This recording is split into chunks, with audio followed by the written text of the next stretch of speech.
Teriakan memanggil ayah dari seorang bocah perempuan itu benar-benar menyentuh kalbu. Ekspresi bahagia si bocah di pinggir rel yang menunggu ayahnya melintas lantaran bekerja sebagai masinis kereta menahbiskan jika cinta pertama anak perempuan adalah ayahnya. Lihat saja bagaimana ekspresi bahagia bocah cantik mungil ini ketika menunjukkan rasa bahagianya setelah sukses menyapa ayahnya dan mendapat balasan simbol cinta Sarangeo.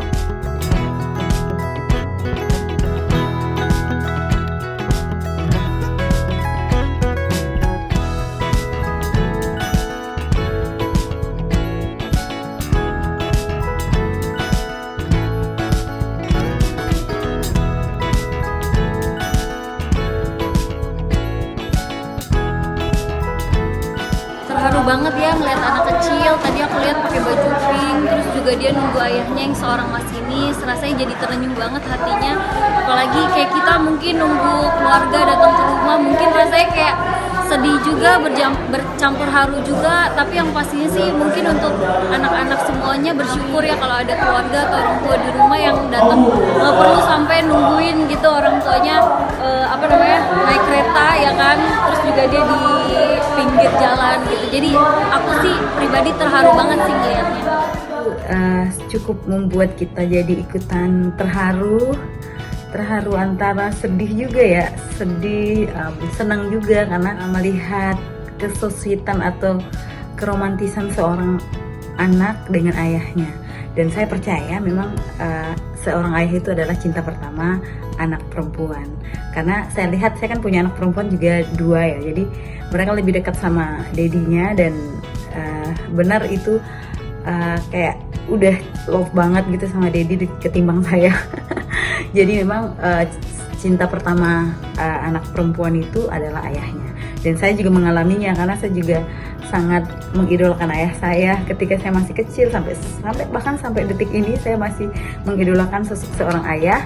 Dan saya bersyukur saya masih punya ayah yang sehat, yang saya jadikan cinta pertama saya sejak saya kecil. Jadi ketika melihat video ini membuat saya balik lagi, flashback ketika saya masih kecil juga saya mengidolakan ayah saya. Saya selalu merindukan ayah saya ketika pulang dari tugasnya gitu, karena ayah saya kan guru. Jadi selalu menantikan kepulangannya ketika dia pulang ke rumah pas selesai bertugas.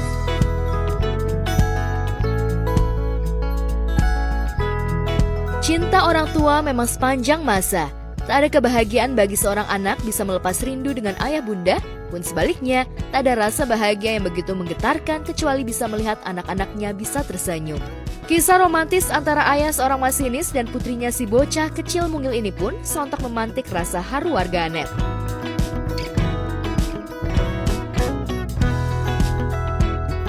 Ya menurutku kayak gitu ya, malah kadang sifatnya juga mirip-mirip ayahnya gitu. Anak perempuan juga jadi cinta pertama seorang ayah, menurutku sih iya ya. Ya ampun, ini momennya sweet banget sih, nungguin papanya lewat, terus papanya juga sweet banget, dada-dada gitu dari dalam. Lucu sih, ya mungkin nggak semua anak tuh bisa merasakan kehadiran ayahnya yang terus-terusan ada. Sang ayah juga mungkin sedih ya jarang-jarang ketemu anaknya, apalagi anaknya perempuan selucu itu gitu.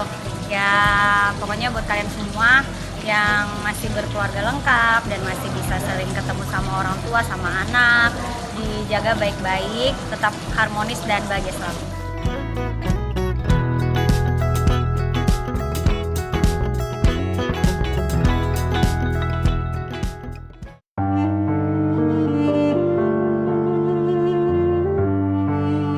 Saat keharuan mewarnai pertemuan selintas di pinggir rel kereta antara putri kecil dan ayahnya, di tempat berbeda, awan duka tengah menyelimuti penulis sekaligus penyanyi Dewi Lestari atau Di Lestari.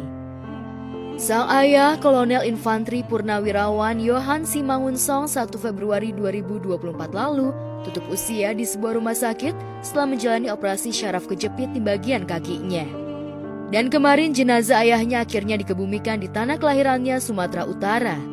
Beberapa postingan duka tampak dari laman media sosial milik Di Lestari, begitu juga postingan yang menyentuh setelah kepergian sang ayah.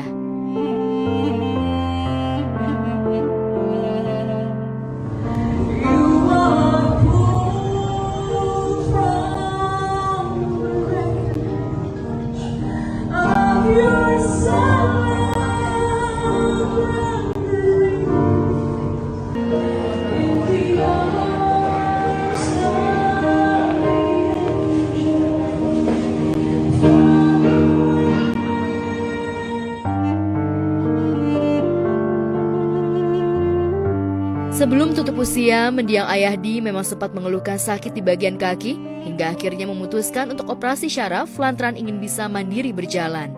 Tapi sayang, setelah operasi sukses, Ayahdi juga didiagnosa menderita infeksi di bagian paru. Mendiang akhirnya tutup usia bersama selaksa duka yang masih membekas di hati Di dan keluarga.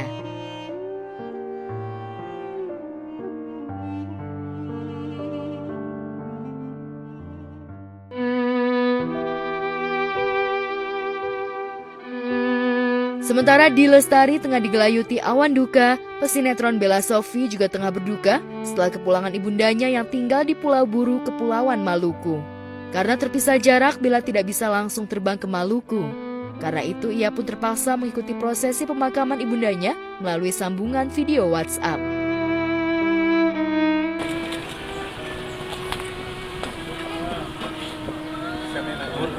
Dan tangan. Coba. Nah, dipeluk ya, dah. Turun dulu, angkat ininya. Astagfirullahaladzim.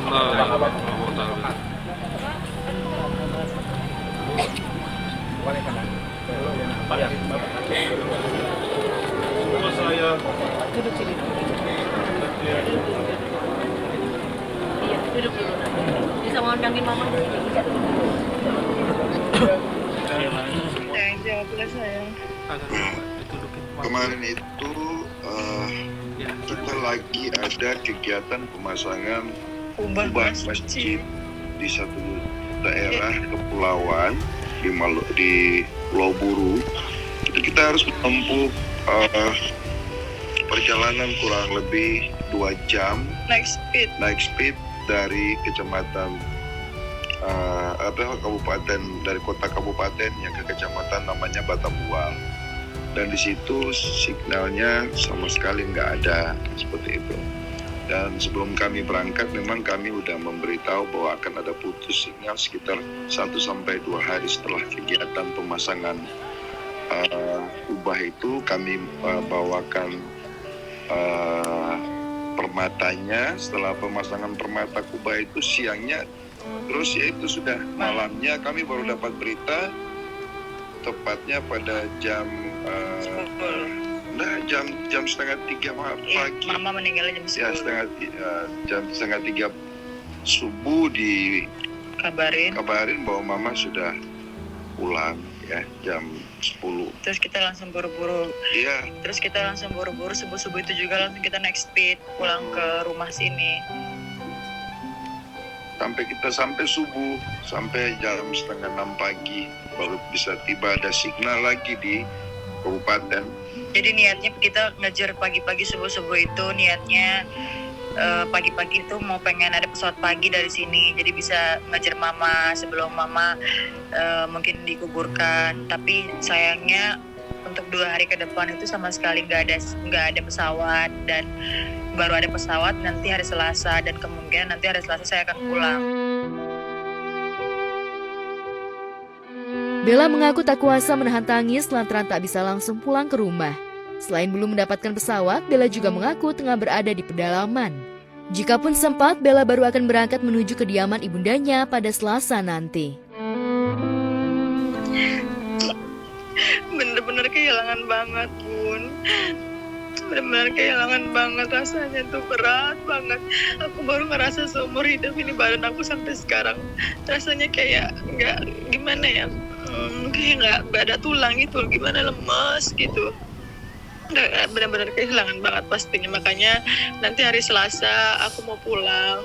Rencananya kita mau bikin malam 3 di rumah. Terus aku pengen bawa Opung ke sini. Takutnya Opung sakit. Tadi waktu mau tutup kain kafan, Opung udah mau jatuh.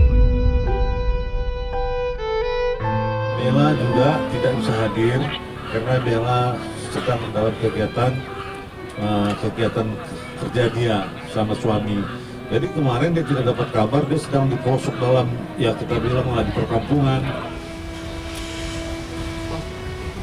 Aku belum tahu balik lagi saya ada pesawat di hari Selasa.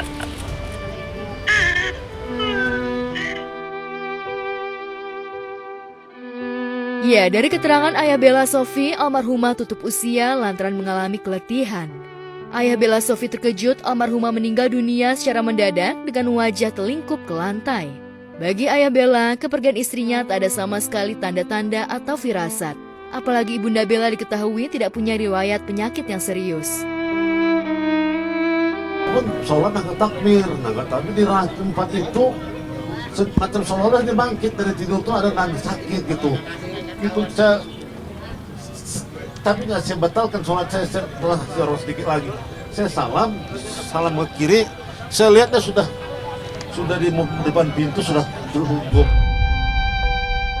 Mukanya tuh sudah ngadep ke lantai. Masya Allah, terbilang mama, panggil anak saya si Jana. Wah, saya tekan nggak juga, saya balikkan, saya mukanya sudah pucat. Nah itulah. Jadi mungkin itulah memang Allah sayang sama dia. Umroh memang banyak kejadian ya, kejadian unik, kejadian lucu gitu. Nanti pas mama hilang, papa nangis. Pas papa hilang, mama nangis. Itu sih yang paling ingat ya sayangnya.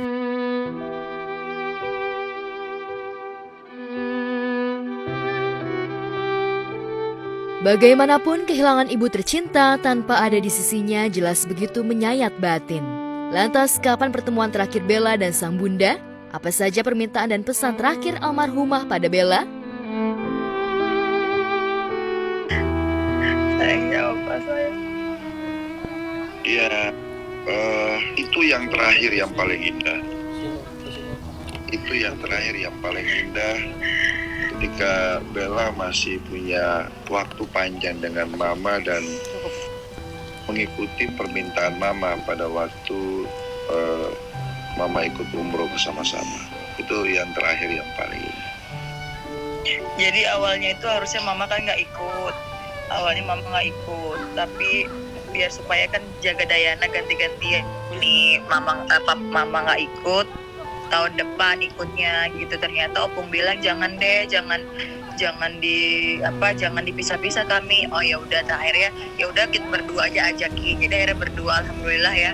Maksudnya itu salah satu kenangan juga, dan memang 2 hari lalu ya pas mau berangkat ke sini 3 hari lalu mama ada WA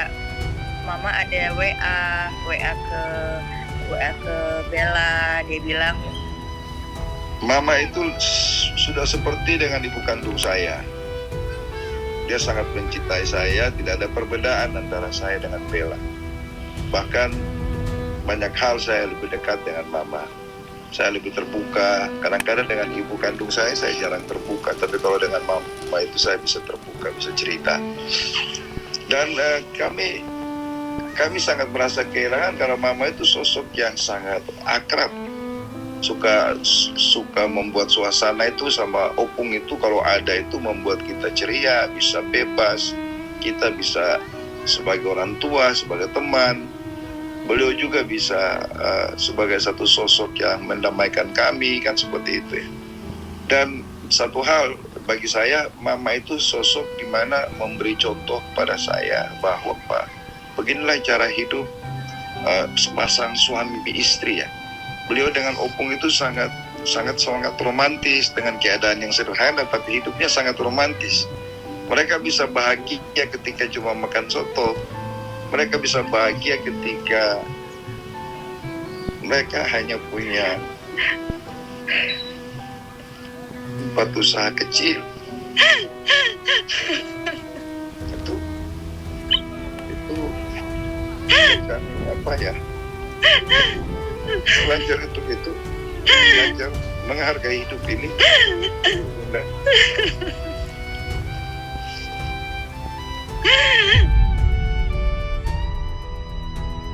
Saya berharap kita berdoa bersama untuk lihatlah cuaca pun bersegi.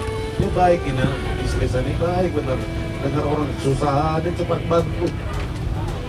Iya benar.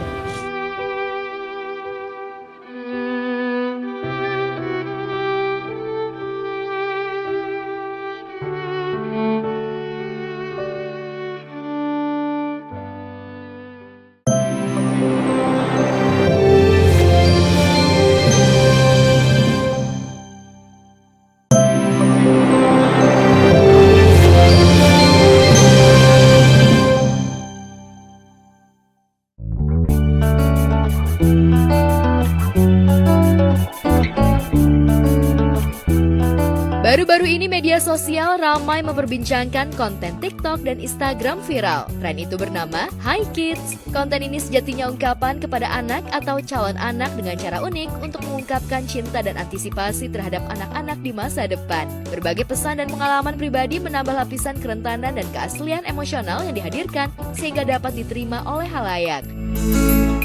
애기 안녕? 엄마야. 얘는 엄마의 조카고 곧 너의 사촌 언니 될 거고 이름이 칸즈 언니라고 그렇게 부르면 될 것 같고 엄마는 내 아빠랑 아직 결혼 안 했는데 뭐 그래도 요즘 이런 영상 만드는 게 좀 유행이더라고.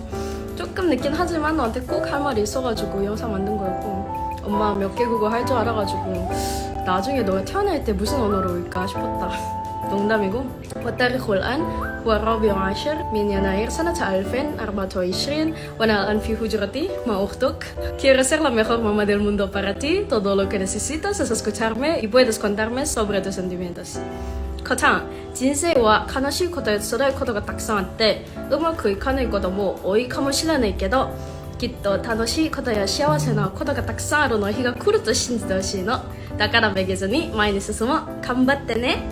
So we can be best friends forever, which you might have been dreaming about since you're my Tommy, and I can teach you everything, literally everything. For example, singing or writing poems, public speaking, etc. So just tell me which language you want to learn the most, and I'll give you free courses every day in our home with unlimited and flexible time.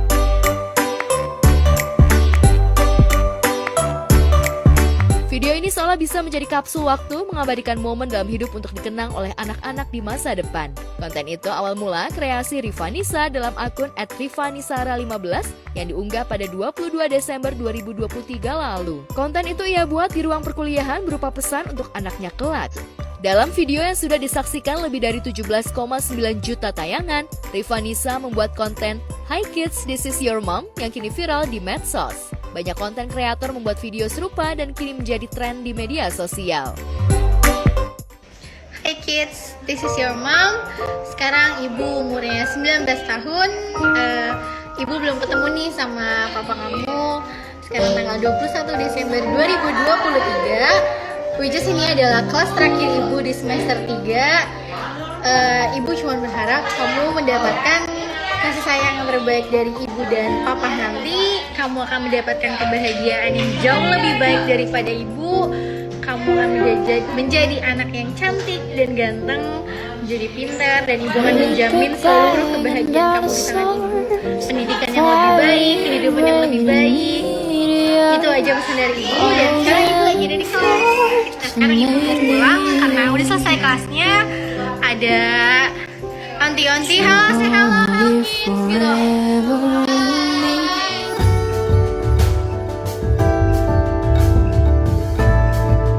Sederet selebriti dan selebgram hingga musisi tanah air mengikuti tren Hi Kids. Mereka mengunggah di jejaring media sosial media masing-masing. Mereka adalah Firsa Besari dan istrinya Akia Nurfadla Fadli Fuji. Teruntuk anakku, orang ini bernama Firsa Besari dan sepertinya kelak harus kau panggil bapak. Hai, aku Siti Akia Nurfadla, aku ibu kamu. Dan kamu adalah benda kecil ini. Kamu masih segede kacang polong dan kamu adalah anak kami. Teruntuk anakku, hai nak. Hai. Maaf ya, bapak dan ibu baru bisa bikin video lagi karena kemarin sempat terkena COVID-19. Ibu sih yang kena. Dan ya sempat down juga, keadaannya lagi mengandung kan, jadi bingung harus ngapain, harus gimana. Karena kamu masih di dalam gitu, terus kayak belum tahu apa-apa, harus ngerasain sakitnya juga kan, gak banget ya gitu. Dan sebagai ibu hamil, ibu juga bingung harus konsumsi obat apa.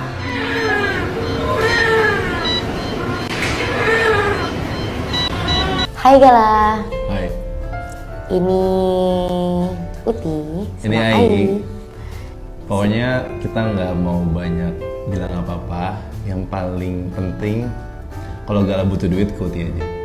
Ya nggak apa-apa karena Uti bekerja keras selama ini buat Gala. Kalau Gala nyari pacar, jangan minta saran dari Ai. Minta saran dari Ai aja lah. Jangan.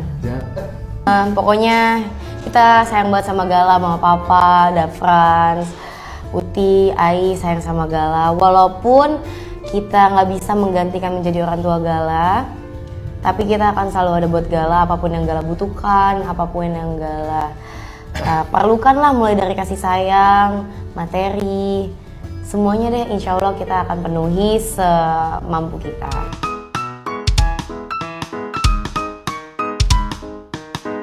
Namun belakangan tak hanya serius, para pembuat konten juga memasukkan unsur komedi dan keceriaan ke dalam video yang mereka buat. Tak ayal konten Hi Kids ini semakin menghibur dan menarik. Salah satunya konten Hi Kids yang dibuat oleh Umi Kuari. Hi Kids, ini Umi. Tapi nanti manggilnya jangan Umi, lah songong itu nama ibu ya. Umi nama ibu. Aku mau pengennya dipanggilnya ibu atau enggak Buna atau enggak dipanggil Nengok. Ya.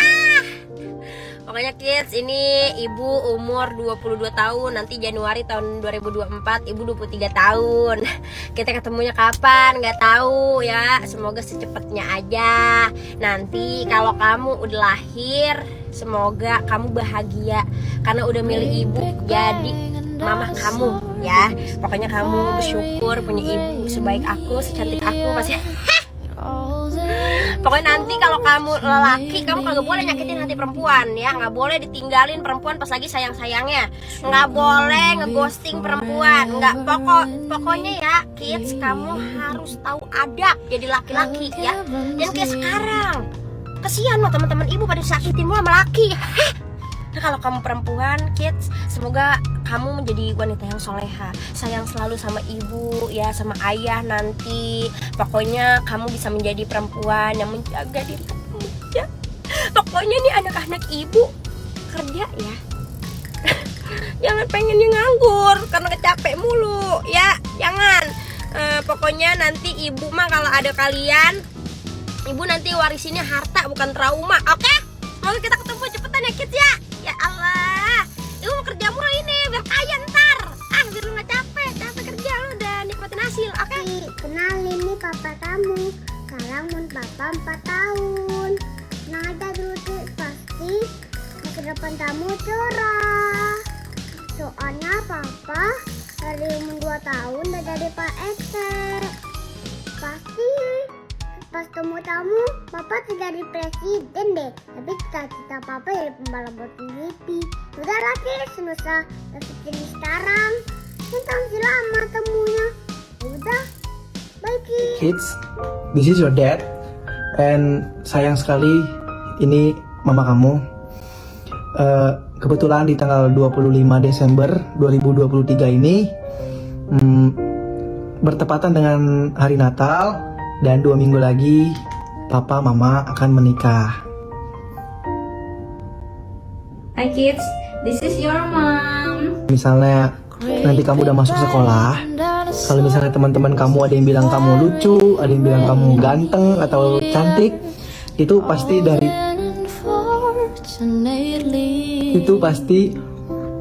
papi.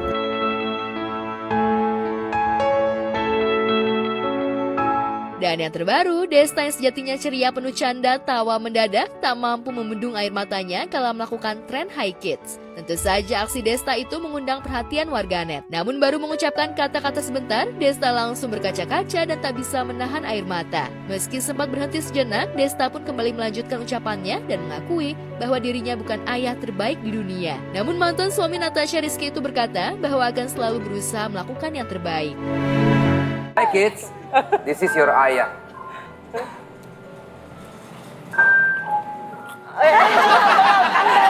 Gak kuat ini pasti. Ya bisa. Gak kuat dia. Kalau soal anak. Aku mungkin bukan ayah terbaik di dunia ini buat kalian. Tapi yang pasti ayah selalu berusaha yang terbaik. Mas beneran kan?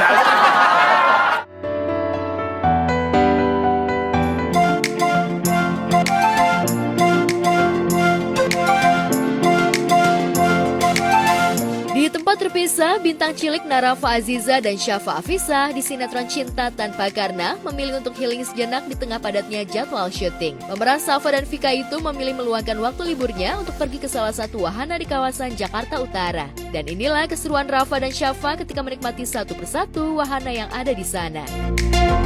Halo Besti, aku lagi tidur. Sama siapa? Ngomong ngapain sih Safa di sini? Mau main? Main apa aja kira-kira nanti? Main kora-kora. Sama kita udah di Lila, jangan yang langsung kora-kora. Kita ke istana boneka dulu ya. Iya. Mau istana boneka?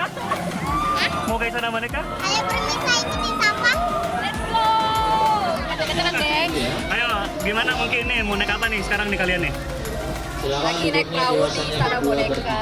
Ini baru pertama kali sih kita. Kamu udah pernah naik ini belum? Belum, sama. Berarti kita baru pertama kali dan kita tidak tahu sebenarnya di dalam itu ada apa. Ini sudah ada kan? Ini beneran nggak ada yang? Enggak dong. Yang merah ini. Ini termasuk takut gak sih sama boneka mereka yang gerak gitu? Kayaknya nggak takut deh. Kayaknya nggak ada yang takut ya. Ini cuma takut sama capung dan belalang. Ini doang. Kayak pernah di lokasi syuting, kita ada capung di rumah opa ya. Terus mau ditangkap sama Mama Luna apa sama siapa? Sama Mbak Penny, asistennya Mama Luna. Udah nangis, udah kejut dia kayak, terus kita tolong aku. Apa ini? Oh, hewan-hewan ya?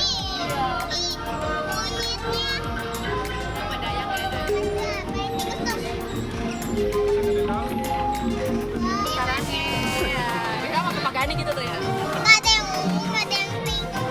Oh, nyari yang ungu. Tapi tadi kita nggak ngeliat, sebenarnya sih banyak tapi kita nggak ngeliat. Ini nih dekat nih.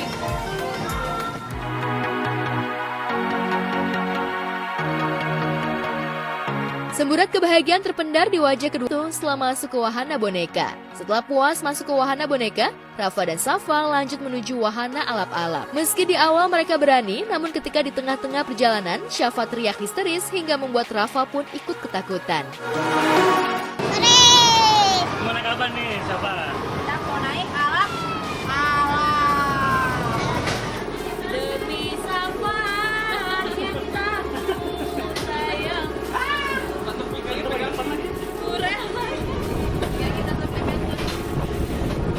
Oh ini boleh pegang. Dia begini ya. Jauh kayak kamu pegang ini deh cinta bang. Masih gini ya? Mas kalau misalkan udah mau naik kabarin ya. Siap. 1, 2, 3.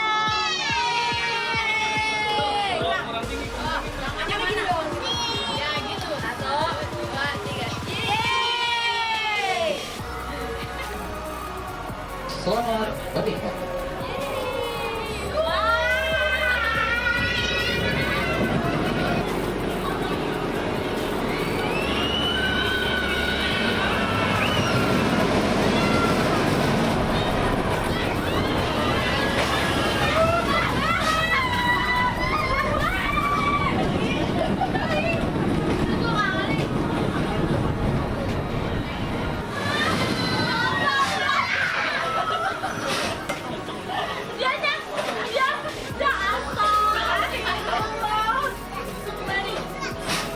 Oke, selesai. Selamat menunaikan ibadah sholat zuhur. Bagi Anda yang menjalankannya, atas perhatian Anda kami ucapkan terima kasih.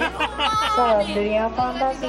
Aku kira tadi tuh dia berani karena dia tuh pas awal udah mulai gerak keretanya dia nggak pegangan sama sekali gitu. Cuma terus kan tadi kan aku sempet gak teriakan karena kayak masih stay cool. Pas kita teriak dia ikut-ikutan teriak. Kayaknya dia mau biar Kak Vika teriak nih, udah deh aku ikut teriak aja. Kayaknya dia juga nggak takut banget gitu. Dia nggak takut nih, beneran nggak takut sama sekali. Nggak pegangan sama sekali kan juga tadi kan. Pegangan nggak tadi kamu?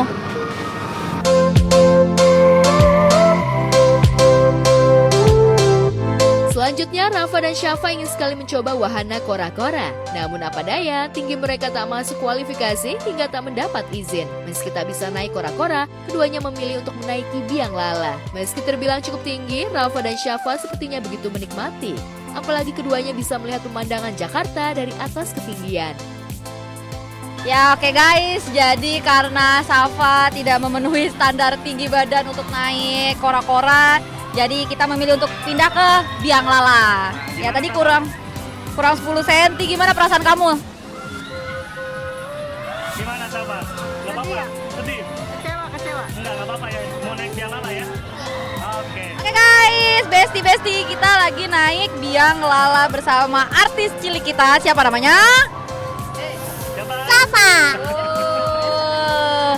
Ini tanya dong, Safa takut ketinggian gak sih? Safa takut ketinggian tidak Safa? Ini kan kayaknya kita ada di puluhan ribu meter di atas laut ya Safa ya.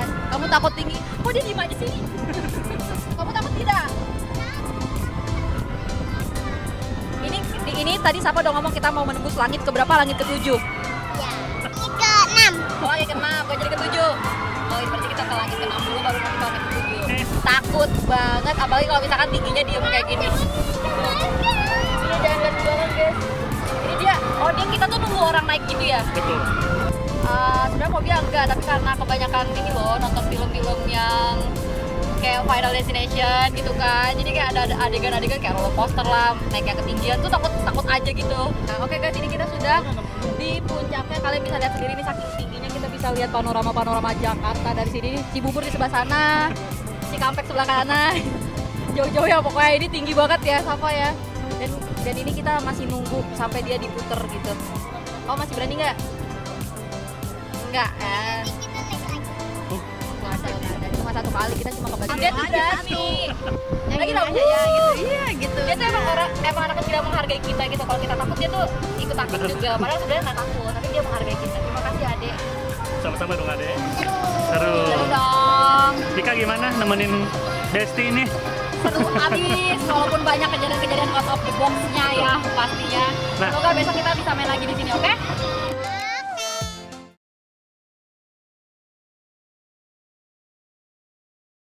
Bermain semua wahana memang membuat mereka bahagia. Mereka tampak puas meski ada gurat kesedihan di wajah mereka lantaran tak semua wahana mereka coba. Namun semua itu kembali ceria ketika Syafa memberikan hadiah berupa mainan yang disukai oleh Rafa. Karena ini pas banget momennya, aku tuh baru ketemu lagi sama Syafa, jadi aku punya hadiah buat kamu. Nih, kamu udah gak sabar kan? Jadi tutup mata dulu dong tapi. Tutup mata, mana sana dia suka bohong. Ditutup mata tapi nanti gini. Ambil itunya boleh Kak? Jangan dulu. Bukan? Belum. Sabar Bu Haji, sabar. Nih, ini aku. Ini belum. Jadi ini adalah hal kesukaannya Safa, tapi emang agak PR sih nanti dia bikinnya. Hitungan ketiga ya, 1, 2, 3.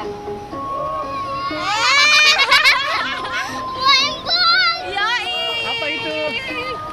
Kesukaannya Safa nih, Kuromi. Iya, Kuromi tunjukin dulu Kuromi yang mana? Kuromi? Yang hitam putih ya? Oh, ini kesukaan dia banget. Kan anak kecil kan kadang kan suka pelit ya soal makanan. Terus tiba-tiba dia tuh kayak, enggak, kamu pertama ngasih aku tuh bukan crepes, Oreo. Oke. Dia Oreo, ini kayak tiba-tiba, nih untuk Tante Vika. Terus dia awalnya tuh bisik-bisik dulu ke mamanya kayak, aku mau makan bareng sama Tante Vika gitu. Itu awal mula, dia suka ngasih-ngasih makan. Terus aku mikirnya, ya deh yuk kita tukeran kado. Nah, pas tukeran kado tuh, dia ngasih duluan aku kado dan itu bener-bener kado yang aku mau. Itu gantungan My Melody gitu, dan dia nemu, sedangkan aku nggak bisa nyari gantungan Kuromi dan itu susah banget, dan tapi dia masih kayak nerima, nggak apa-apa kok, yang penting kan aku dapat hadiah juga dari Tante Vika gitu.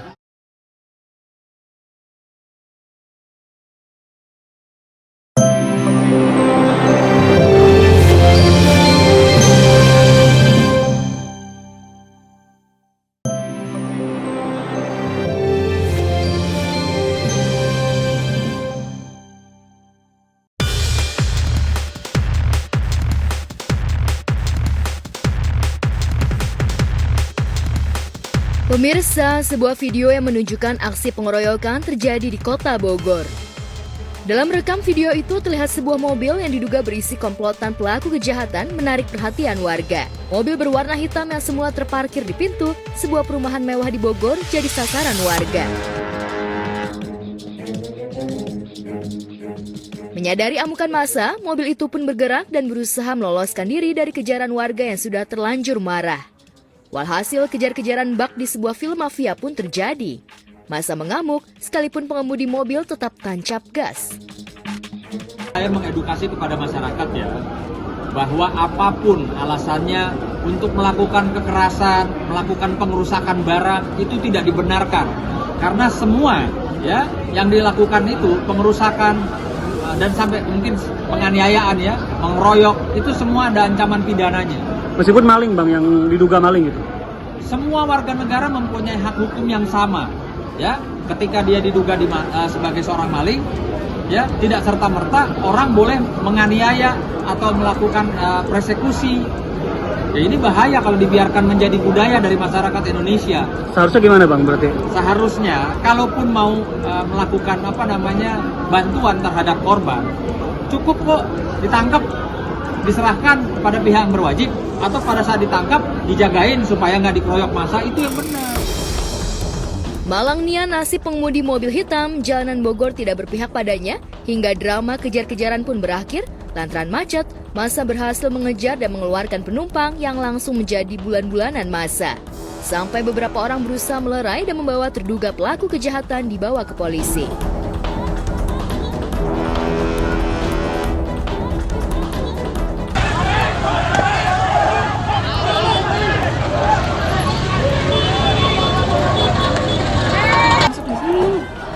Apa sih? Apa sih? Ah. What the hell?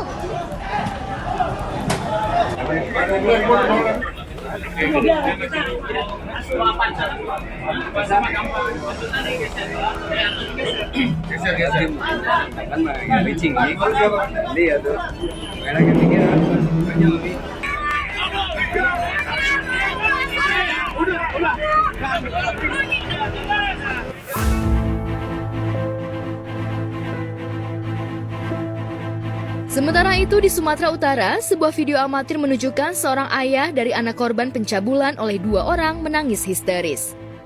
Ketika mendengar kasusnya akan dihentikan oleh pihak kepolisian Resort Langkat, aksi sang ayah meraung-raung sambil menangis meminta agar polisi terus menindaklanjuti kasus yang menimpa anaknya itu menjadi viral. Orang tua kami tidak ada yang punya. Apakah kami orang yang miskin tidak ditanggapi?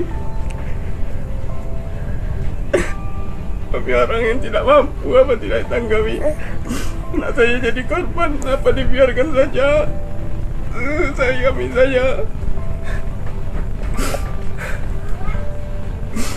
tolonglah kami. Kami bukan garang-garang.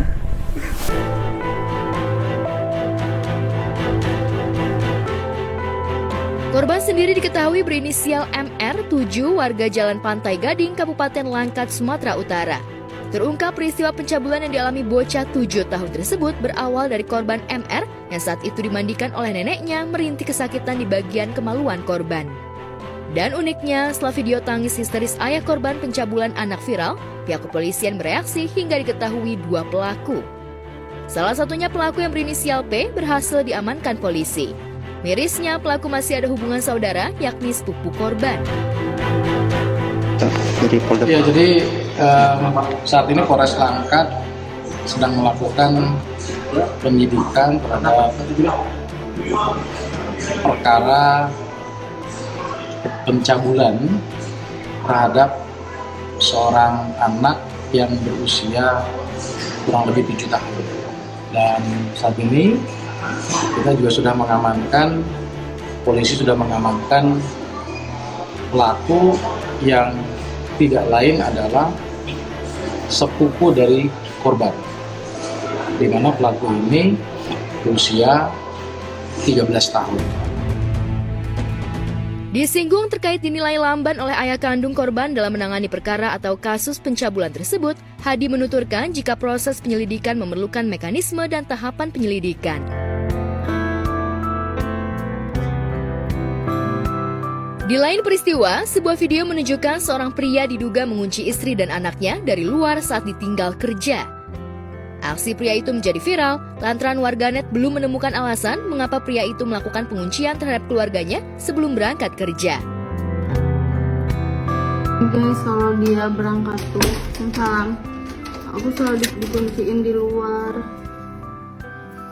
Yang aku udah kayak Orang gila aja aku ditahan di dalam, boleh keluar. Dadah, hati-hati. Cowoknya posesif ya.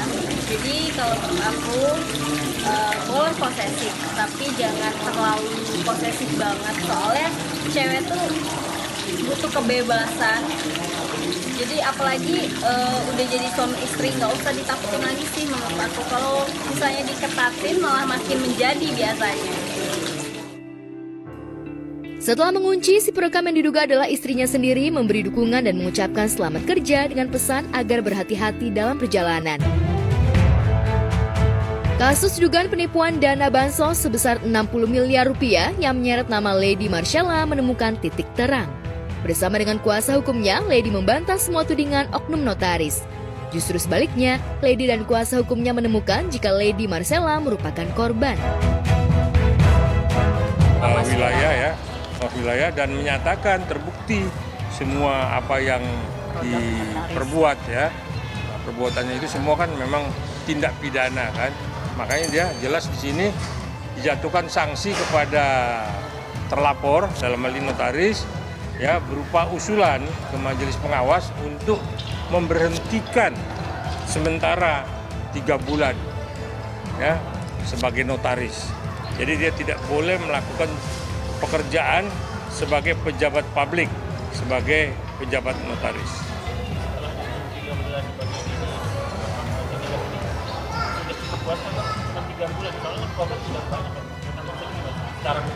Ya memang saya pikir case dengan klien saya memang tidak separah yang lain-lain ya. Saya juga lagi memperkarakan notaris di Bali ya, dan dia juga sudah pernah dihukum 7 bulan ya. Namanya inisialnya H ya. Ini juga lagi saya perkarakan di Bali. Jadi sudah terlalu banyak. Maka kenapa saya tidak sebut oknum? Karena sudah hampir merata ini notaris melakukan hal-hal yang tidak terbukti. Jadi ada juga yang tadi saya bilang di Bali itu dihukum 7 bulan ya. Ada juga yang dicabut izin notarisnya ya. Ada juga yang dihukum 12 tahun. Itu ada. Jadi kalau kita ke sel, ke penjara, itu ada oknum-oknum.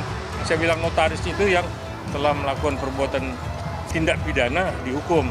Nah tapi karena dengan kasus klien saya memang dirugikan secara nama ya, nama baiknya, kepercayaannya kepada publik ya, kepada sesama usahawan ya. Jadi kita memang tidak terlalu berat meminta dia supaya dihukum seberat-beratnya. Jadi yang penting dia sadar, diakui, minta maaf, kita maafkan. Tapi silakan proses hukum berjalan. Ya, jadi gini ya. Jadi kalau main sama oknum biasa ya. Jadi saya tidak usah sebut lah, itu biasa lah ya permainan itu. Kenapa juga notaris juga kadang melenggang begitu saja setelah menipu seseorang ya. Bagaimana dia juga tidak terjerat hukum. Saya pikir dia ya main sama oknum ya. Tapi ketika itu kasusnya saya yang tangani, ke ujung langit pun saya kejar. Ya, saya nggak ada. Kemanapun yang backing ini pasti saya ramekan. Sampai seberapa itu bang ya notaris itu dan sindikat-sindikatnya yang kita bilang itu menjual nama seorang kapolri. Karena begini, ya notaris ini kan banyak sekarang, sedangkan pasien, kliennya itu kan terbatas. Klien kan nggak nambah-nambah. Tapi setiap tahun yang lulus dari S2 kenotariatan itu kan terus bertambah. Sementara ladang pekerjaannya kan berkurang, tidak bertambah. Nah inilah kadang akhirnya dengan uang mata gelap gitu. Kok notaris di sebelah pakai Ferrari, kok yang ini masih pakai Honda Bebek. Nah itulah yang membuat notaris secara materi juga akhirnya terperangkap dengan materi. Nah, itulah makanya banyak notaris-notaris yang nakal. Ya, kita berharap sih notaris tetap ditertibkan ya.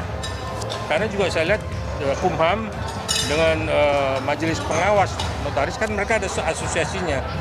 Itu mereka juga menertibkan notaris-notaris yang nakal supaya notaris-notaris yang baik ini pun juga tidak terimbas dari kenakalan. Menurut Lady dan kuasa hukumnya, putusan Majelis Pertimbangan Wilayah menyebutkan jika Lady merupakan korban sekaligus menjatuhkan sanksi pada oknum notaris bernama Yunita. Lantas seperti apa kronologis kejadiannya? Nah, pertama saya nggak pernah kenal sama notarisnya. Terus alhamdulillah kemarin kita sudah disidangkan resmi dari Majelis Pengawas Wilayah Notaris Provinsi Banten antara notaris sebagai terlapor, saya sebagai pelapor, dan notaris semua mengakui bahwa produknya dia memang dia semuanya menabraklah undang-undang kenotariatan gitu kan. Nah, terus juga dia itu melakukan itu informasinya kan karena yang dia kasih ini anak sahabatnya dari SMA gitu. Terus saya bicara ini pejabat negara kan, notaris itu mewakili masyarakat, tapi kok nggak amanah seperti itu.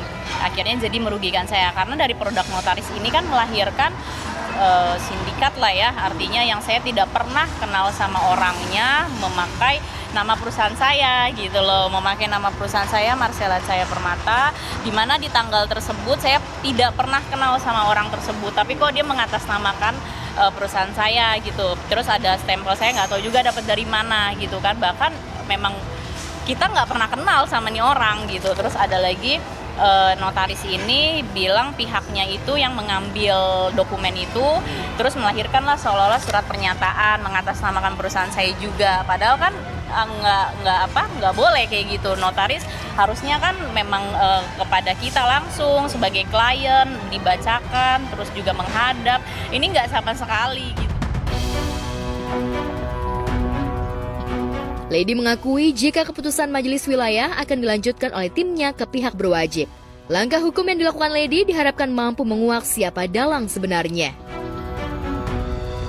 Fitnahan, saya bicara sama kuasa hukum dan kuasa hukum kita tindak tegas, kita proses hukum karena ini udah telak. Kita nggak pernah dilaporkan, kita nggak pernah jadi tersangka, kita nggak pernah di dalam meja pengadilan, tapi saya difitnah seolah-olah ada penggelapan, buktikan. Nah itu kan saya pikir itu kan penggelapan secara tidak sah gitu kan, dengan kamus bahasa Indonesia aja anak TK udah tahu gitu. Akhirnya detik menit itu kita tangkep, kita laporin ke Bareskrim per tanggal 13 November 2023. Alhamdulillah prosesnya sih berjalan dengan baik gitu. Ini laporan pencemaran nama baik kita.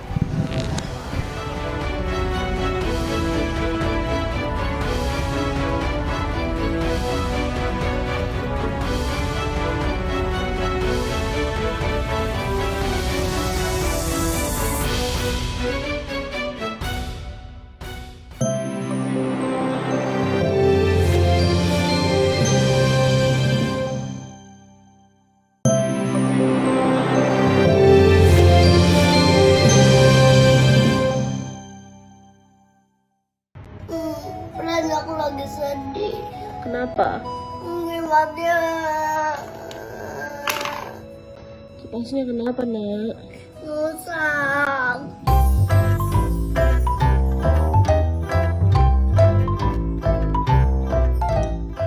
Tangis Arasha, putra Tasya Kamila itu pecah. Arasha sedih bukan lantaran ditinggal sang mama atau papahnya pergi, tapi yang bikin menggelitik ya menangis sedih lantaran kipas angin kesayangannya yang menempel di dinding jatuh dan rusak. Kepada sang mama, Arasha pun segera meminta diperbaiki. Gara-gara jatuh. Kipas dindingnya jatuh. Tadi kipasnya jatuh ke lantai, jadi baling-balingnya pecah dan ke sofa. Iya, soalnya dipasangnya nggak bener. Aku nanti besok gak mau main kipas dulu, maunya peluk mama aja dulu. Kayak gitu ya.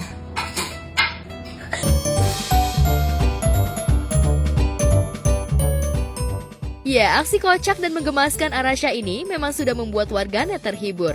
Apalagi sebelumnya putra pertama ini dijuluki Duta Kipas Angin. Kamu sedih sekali ya, Nak? Iya. Tolong kubur baling-baling yang patah. Tolong kubur baling-baling yang patah. Biar apa? Biar gak ketusuk. Oh, dia soalnya berbahaya ya. Tajam ya.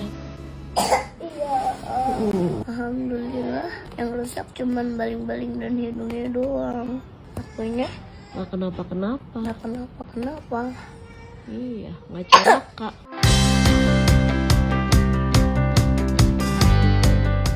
Saat putra Tasya Kamila begitu menggemaskan lewat aksinya meradang hanya karena kipas anginnya rusak, di Jakarta, ungkapan bangga dan bahagia juga pecah dari para pemain film Pasutri Gaje. Salah satunya Arifin Putra yang berperan sebagai Meka ini. Film bergenre komedi ini di mata Arifin cukup menjadi tantangan tersendiri untuk aktingnya menggunakan setelan pegawai negeri sipil. Kalau kita tentunya riset dan juga udah sering kok ke kelurahan, kecamatan. Dan sekarang kan ada mall publik namanya ya, mall pelayanan publik, jadi udah sering berinteraksi sama PNS. Jadi semua ingatan-ingatan aku tentang PNS ya itu dimasukin ke dalam karakternya. Gitu. Enggak sih, rame-rame sih. Tapi enggak, kalau pasangan ada namanya Sasa. Ada Sasa sama Nadine Alexandra. Jadi di situ ada segitiga cinta. Jadi ada berbagai gejolak di situ.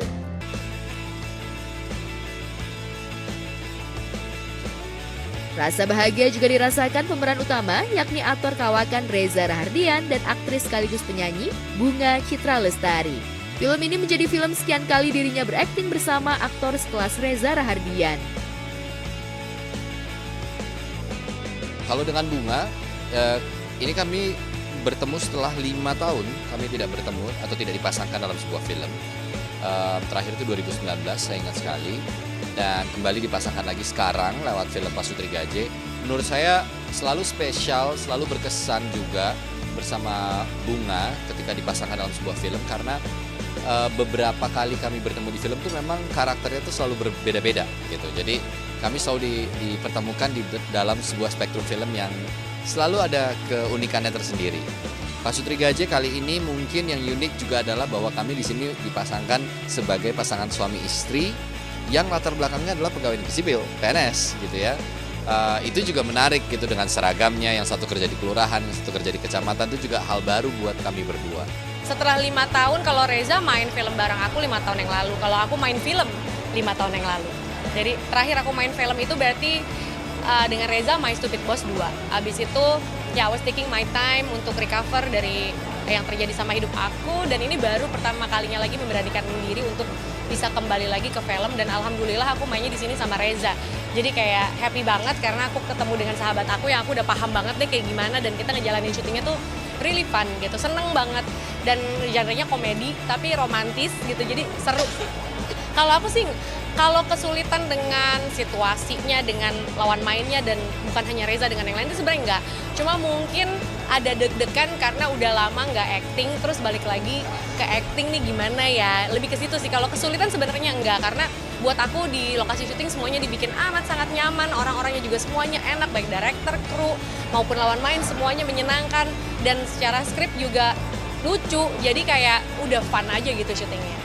Mudah-mudahan ramai, mudah-mudahan diminati banyak penonton, dan mudah-mudahan sharing story pengalaman mereka mengenai menonton film ini juga menyenangkan gitu. Yang saya harapkan kan sebenarnya sederhana, ketika sebuah film itu rilis dan genre-nya jelas gitu dari awal sudah di-announce ini adalah sebuah film komedi yang ada unsur percintaannya gitu ya. Mudah-mudahan ya komedinya juga berasa di penonton, mereka bisa pulang dengan rasa senang, rasa terhibur gitu. Itu udah berarti sekali buat saya.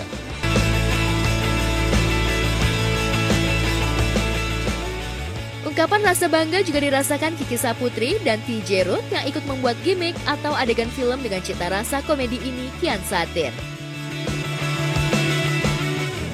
Aku tuh bersyukur banget di karakter ini masih nggak jauh-jauh dari karakternya Kiki Saputri yang emang komedi, yang emang genit. Jadi ngerasanya bebannya nggak terlalu berat.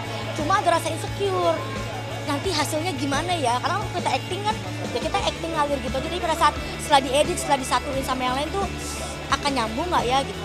Tapi alhamdulillah sih, mudah-mudahan. Tentu saja senang karena kan udah berapa kali ya sama Mas Fajar, jadinya ya, diajak lagi Mas Fajar, tentu aja senang dong, mau dapat apa namanya, kita ditawarin satu peran. Beneran pengen jadi wanita cantik, gadis desa, kembang desa yang dikejar-kejar gitu sama buaya. Sama buaya beneran, tapi buaya di sungai. Belum. Enggak, karena kenapa gitu? Maksudnya karena untuk menjadi karakter wanita yang benar-benar wanita gitu. Saya belum pernah. Maksudnya pasti aja karakternya ada sedikit unsur maskulinnya gitu. Kalau saya belum pernah dapat yang bener-bener wanita banget gitu. Buat teman-teman semua, jangan lupa saksikan film Pasutri Gaje tanggal 7 Februari 2024 di seluruh bioskop di Indonesia. Selamat menonton. Kamulah yang selalu menguatkan aku. Kita tinggal menunggu keseruan film Pasutri Gaje. Tapi anak Hermansyah dan Ashanti tak perlu lagi menunggu melepas rindu pada sang menantu yang sebelumnya dikabarkan sakit dan menjalani operasi di rumah sakit, yakni Atta Halilintar. Belum lama ini setelah kepulangan Atta ke kediamannya, sang mertua menyempatkan diri untuk menjenguk sambil menengok cucunya. Momen haru bertabur bahagia pun pecah. Udah sampai di rumah Aminah. Mampir dulu sebelum berangkat ke GBK ya Pak ya? Janji lihat cucu. Kangen ya Bang? Kalian mau lihat abang takut. Oh iya. Gimana kamu rasanya? Baik lah. Lumayan aja. Kurus loh. Iya. Gak makan? Makan. Ini dulu nih. Ini dulu. Gina sampai depannya tetapnya. Ini dulu dong. Gina mau. Ada kakek sudah aku minta ke depan mau jemput kakek. Salim dulu boleh. Kakek. Salim dulu boleh gak? Gimana? Salim dulu boleh. Iya salim dulu. Nah, siapa Toel nah? Nggak bisa operasinya. Azura, sini Azura. Ini dua-duanya sini. Lihat. Nah. Siapa Toel nah? Wah, siapa yang Toel nah? Towe. Lucu ya? Apung baik kan? Lucu ya, kamu aku pengen kalau Genda lagi stres liatin video Toel kamu. Lucu banget ya? Udah selesai. Ini lucu Toel. Udah kalau pas mau ditoel nih Kak. Pas mau dipegang nih gini. Not Toel. Iya sayang. Oh, alhamdulillah jatuh ya. Alhamdulillah. Mau bilang mama mau lagi please mana? Ini loh.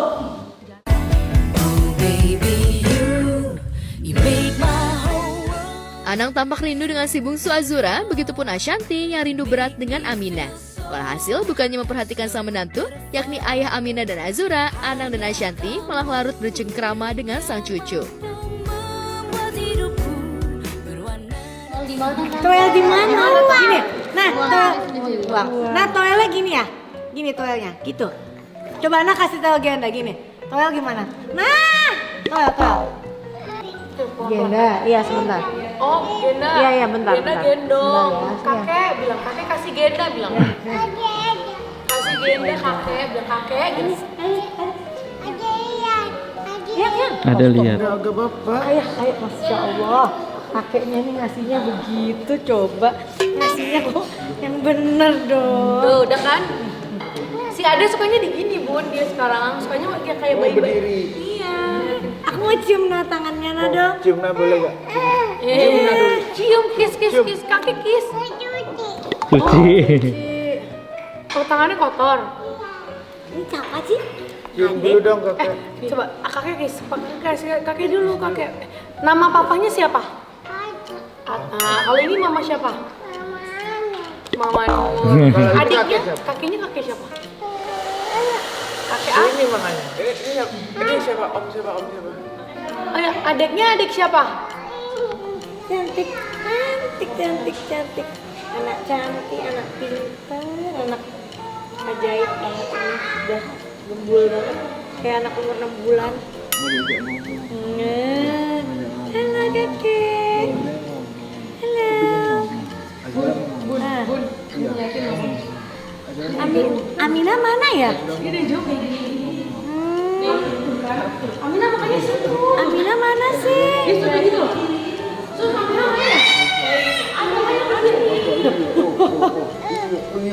Naik udah jauh banget. Naik ininya.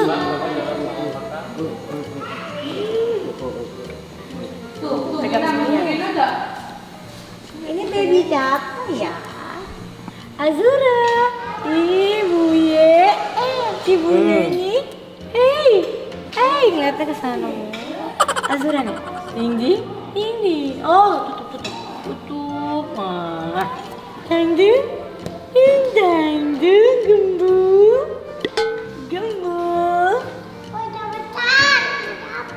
Ya bengong. Ini kayaknya mabok susu deh. Diem ya, anteng aja. Anteng ya Pak. Udah mau gerak-gerak ini. Ini juga haus. Tadi nggak lupa kasih dia. Lupa.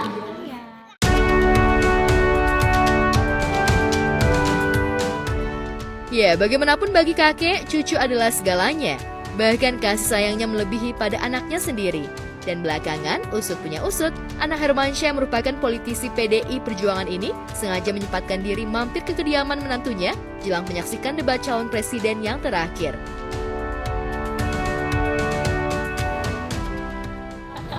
Wih, mantap. Sekarang kita akan ke GBK, jadi akan salam metal. Wih, menang total. Menang total.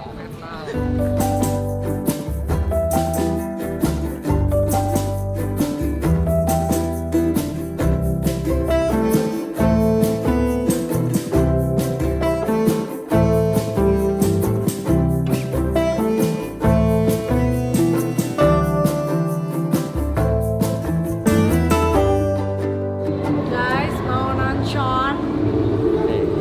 Mau acara nih, Bun, ya. Ya.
Pokoknya momennya belum tentu ada lagi. Tahun yang lalu aku juga kampanye Hadir. di sini.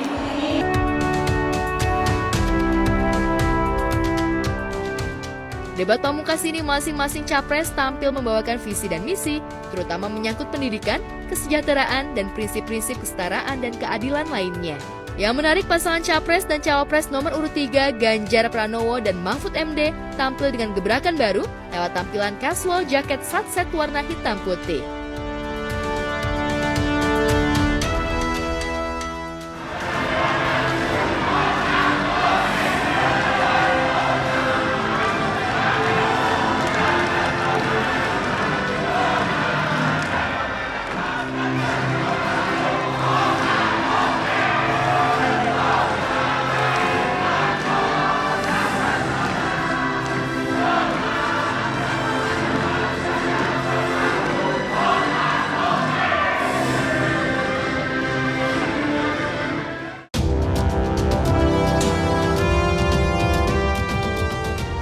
Tampilan lebih muda ini selaras dengan gagasan-gagasannya yang cukup fresh mengenai visi kebangsaan, kenegaraan, dan keindonesiaan.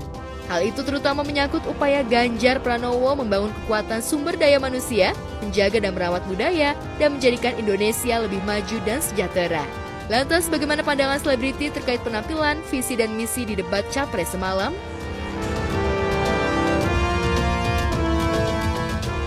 Kenapa Ganjar Mahfud membuat satu desa, satu vaskes, satu nakes? Karena kami ingin mereka mendapatkan yang terbaik. Dan kemudian ibu, anak, lansia, disabilitas, masyarakat adat akan mendapatkan peran yang sama di dalam layanan-layanan kesehatan, di mana di daerah-daerah terisolir mereka membutuhkan akses ini dengan sangat bagus. Kalau itu semua sudah baik, Bapak Ibu, maka pendidikan dan kebudayaan mesti kita bangun bersama-sama. Akses pendidikan yang baik, lebih inklusi, kemudian kurikulum yang mantap, dan tentu saja fasilitas yang diberikan harus bisa memberikan akses terbaik untuk anak-anak didik kita, termasuk nasib guru dan dosen. Kalaulah kemudian ini bisa berjalan dengan baik, maka perempuan muda dari Jogja, Mbak Kalis namanya, menyampaikan, Pak Ganjar, perhatikan mereka yang selama ini terpinggirkan. Ada dua yang utama, kelompok perempuan, dan yang kedua adalah penyandang disabilitas. Tolong betul agar sekolah makin inklusi dan mereka tidak mendapatkan perlakuan yang diskriminatif. Setelah itulah kemudian baru mereka bekerja. Dan tentu saja keterampilan yang dia dapatkan melalui pendidikan yang baik ini akan mendorong atau bisa merespon lapangan kerja yang sangat terbuka dan upah buruh yang baik. Sehingga kawan-kawan buruh kemarin bertemu dengan saya, tolong Pak, segera review Undang-Undang Cipta Kerja. Karena ini yang perlu mendapatkan keseimbangan dengan nasib kami. Dan tentu saja pembangunan ini harus berorientasi kepada SDM atau manusia. Budi pekerti yang baik, sopan, toleran, tidak atikang, atikung, atikuno, sehingga mereka menjadi manusia yang lengkap. Ini bisa berjalan dengan cepat kalau digitalisasi kita lakukan. Infrastruktur teknologi informasinya baik, kemudian tersebar, internetnya bisa cepat, dan mereka akan bisa mendapatkan media yang bagus untuk mengembangkan diri. Tentu saja Bapak Ibu, dalam politik kali ini itu mesti diberikan contoh. Demokrasinya harus lebih baik, demokratisasi berjalan baik, kemudian contoh atau teladan pemimpin yang juga baik dan tidak ada konflik kepentingan seperti Pak Mahfud contohkan, dia mundur agar ini membangun integritas yang baik. Dan tentu saja keresahan yang muncul baik dari Gusmus, Muhammadiyah, Romo Van Magnis, Gunawan Muhammad dan kampus-kampus mesti menjadi catatan kita bersama bahwa kita dalam konteks ber-Indonesia, berbudaya, semua dalam koridor yang baik. Tadi melihat Pak Ganjar seperti apa? Dukungan Mas Anang seperti apa? Mas Ganjar bagus banget. Dengan artikulatif program-program yang disampaikan Mas Ganjar gimana? Keren. Justru pada hari ini Mas Ganjar keren habis. Dukungan Mas Anang sendiri nih untuk melihat peluang Mas Ganjar nanti di pemilu ini seperti apa Mas? Yakin dong. Yakin. Mas Ganjar menang. Ya. Oke, siap. Makasih banyak Mas.